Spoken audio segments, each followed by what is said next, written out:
Hello everyone, welcome back to my YouTube channel. It's me again, Rubo Rimara, yung fit and sexy dalagang bukid.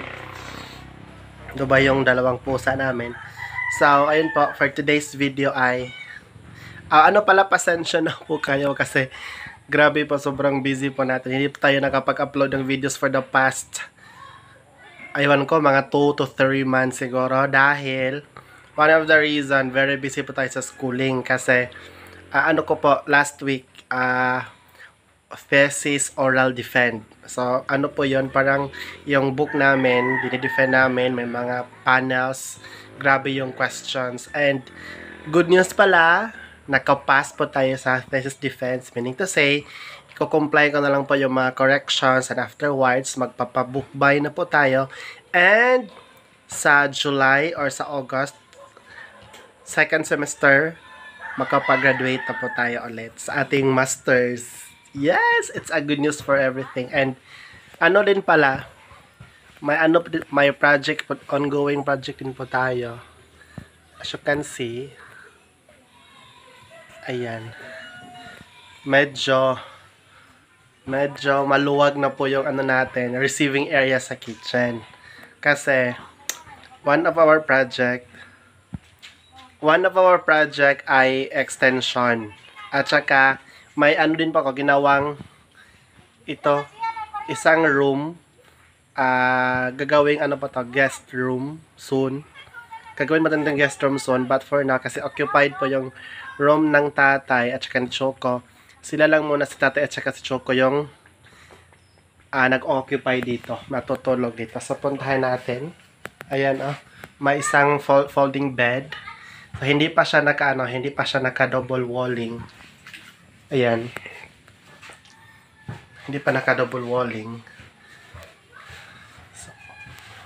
So, for today's video ay sasamahan niyo po ako na pagandahin natin yung floor. Lagyan natin ng floor mat. Okay, basahin niyo yun. So, lagay natin yung cellphone nito sa gilid. Dito lang siguro. Yan. Medyo clear. Diyan. Hindi makita. Hindi tayo makita na naglagay ng floor mat. So, diyan lang. So, today is December 23. And Pasko na po sa Lunes. Kasi ngayon ay Sabado. So, Merry Christmas po sa inyong lahat. So, isa po, yan po talaga yung reason kung bakit hindi tayo nakapag-vlog. Dahil napakahirap ng thesis. Grabe. Grabe yung mga corrections din. Kailangan mong i-comply. Grabe talaga.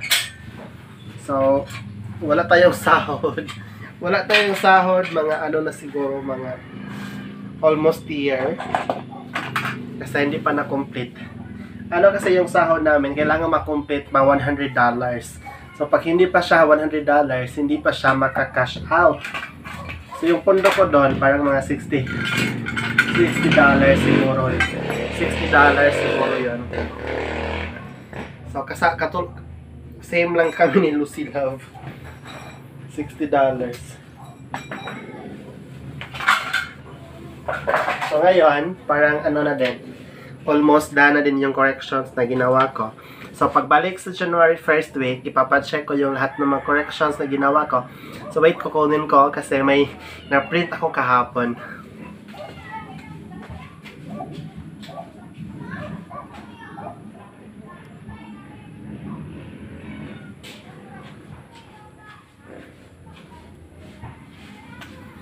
So, ganito. Ito po yung mukha ng thesis.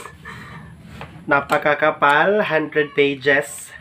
100 plus pages. So, lahat po ng mga ito, lahat po ng mga writings dito ay ako po yung gumagawa. Ako po yung nagre-research.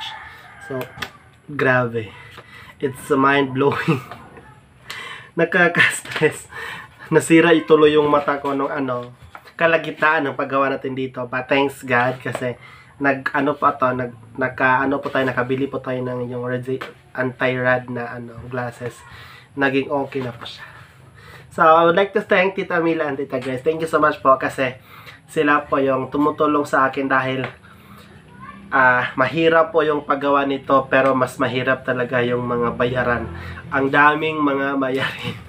Yes, yung pag-defend, yung tuition fees, grabe talaga. Thank you po, tita. So, yung nabili kong floor mat, kulay pula. Kasi kami sa Choco kanina, pumunta po kami sa bayan. So, parang mahaba siya. Kasi ito na lang yung natira do sa ganitong design. Walang brown. Ito na lang yung binili ko. So, kailangan natin magwalis muna kasi napakaano ng kuko.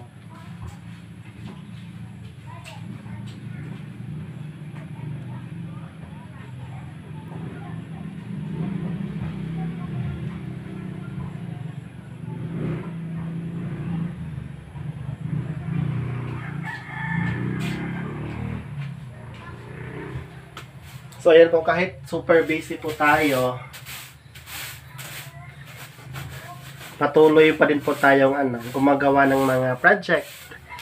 Kunting project sa bahay para unti-unti po siyang mas maging maluwag. Yeah.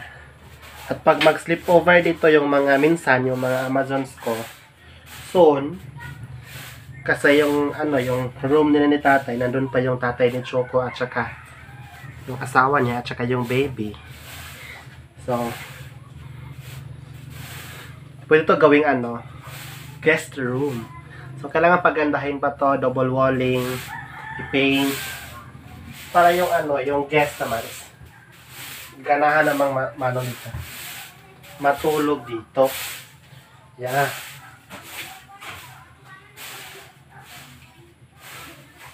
Yan, tapos wala ding wala pa tong kisan. The same din ng ng kwarto ko, wala pang kisan.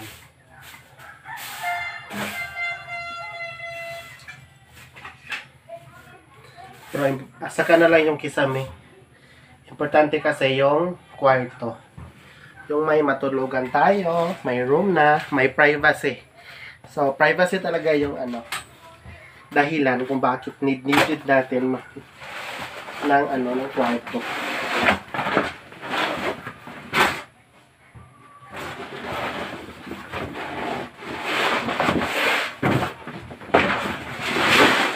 So, pag uwi ng tatay mamaya, maso-surprise yun. Kasi maganda na yung floor ng nila, ng room nila. Para yung size nito is 8 by 10 ba yun? Parang ganun yung size. Kasi to before dito, yung parang may ano bang tawag doon? Parang may bench na daming mga nilalagay.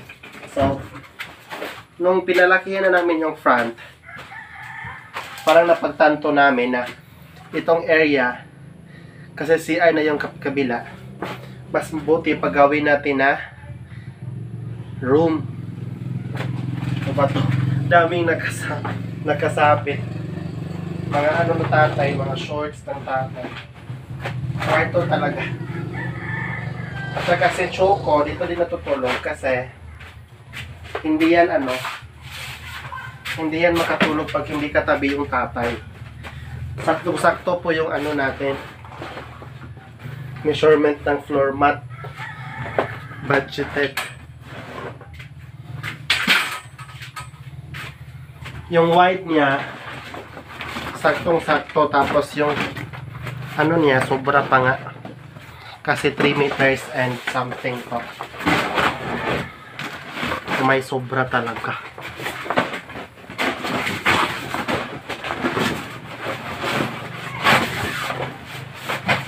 Kasi binili na lang din namin kasi wala nang ibang ito na lang talaga din yung natira. So sinabi ko, Choco, bilhin na lang natin lahat, Chocos. 3 meters, 3.4 meters, sabi ko sa tindira. 3 meters lang yung bilhin namin, but may labis na 0.4. Tapos pinabayaran pa talaga.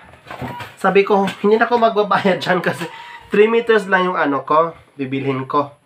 Kasi yung ano nila, yung may-ari, in-check. 3 meters yung bibilhin ko, tapos may sobra na parang half meter, almost half meter. Pinabayaran talaga. Pag nasa ano yun, parang pag nasa ano yun, nasa market, libre na lang yung ano, yung sobra. Pero doon, parang isang Chinese store, pinabayaran lahat. My God. So, ayan po. Ayan o, saktong-sakto yung size. Diba? So, yan.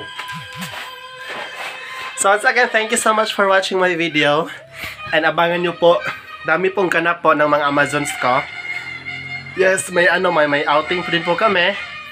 So, abangan nyo po yung mga vlogs namin ni Inday Lucy Love. Kasama po yung mga Amazons ko. And, good news din pala, yung mga Amazons ko ay doing great, doing well in their respective field of studies.